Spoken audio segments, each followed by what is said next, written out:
Ross said, my office is responsible for obtaining protective orders to protect women who are the... Just hold it closer. Right. Now can you hear me? My office is responsible for victim assistance. Friend Craig is here. Closer. Closer. Still? Yeah. Now can you hear me? Okay. I could just yell. Victims assistance people assigned to my office are responsible for obtaining protective orders to women who are the victims of domestic violence. They also try to find a safe haven for those women and their children. And they also provide other services such as counseling to try to break the cycle of domestic abuse. The public generally may not be aware of how extensive the problem of domestic abuse is here in Kendall County, but it is here in Kendall County, and like Ross said earlier, unfortunately, as the population of the county grows, the number of cases that my office handles grows. I think in 2006 there was something like 400 cases, 2009 like 700 cases. This year we're projected to have 850 cases. My office has been fortunate, in addition to the victim assistance people, back in 2002, Carol Robinson was the only person in the office assigned to handle domestic violence cases and provide assistance to women who were the victims. Now, as the office has grown, we have friend Craig and Annette Carpenter, their sole job is to assist women and their children who are the victims of domestic violence.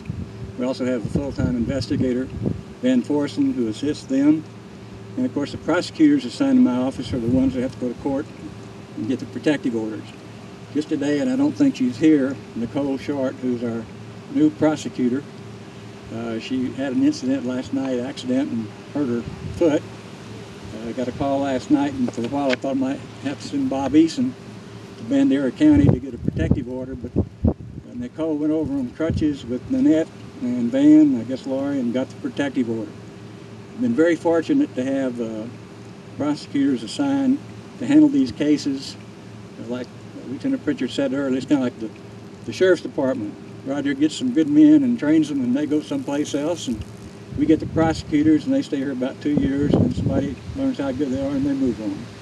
In addition to Bob Eason, Nicole, Angela Moore was a prosecutor, Suzanne Jost was a prosecutor, and recently Taylor Hamilton. So I've been very fortunate to have those people.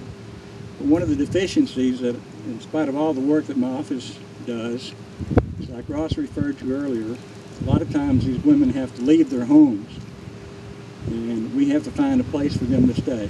Because there's no shelter here in Kendall County, then we have to put them up in shelters out of the county. Well, if they're employed, that makes it difficult for them to get to their job.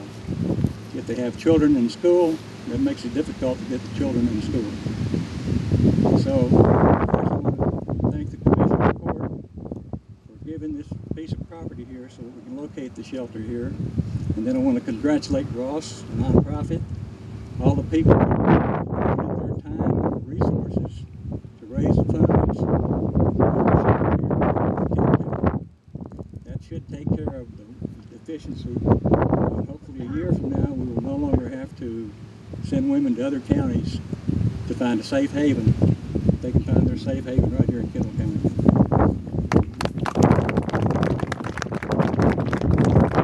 I want to follow up on something Don talked about. It used to be that Fran and Annette's positions were grant funded, and they were grant funded from money from the state.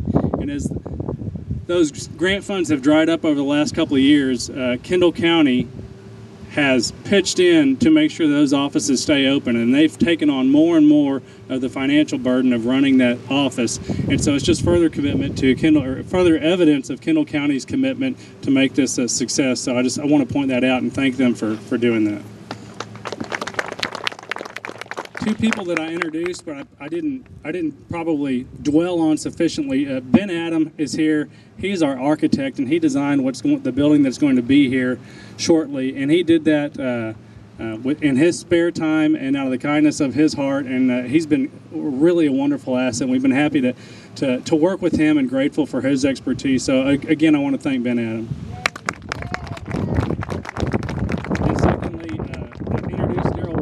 a Boerne native, is a partner of Bartlett Cock Construction in San Antonio, and through his generosity and that of his company, they're going to serve as a general contractor on this building, and so that's going to be a huge benefit to our project. And so I want to make sure that Ben and Daryl get the recognition they deserve, because they're the ones that are actually going to design the building and are going to make sure that it gets built. So thank you to both of them.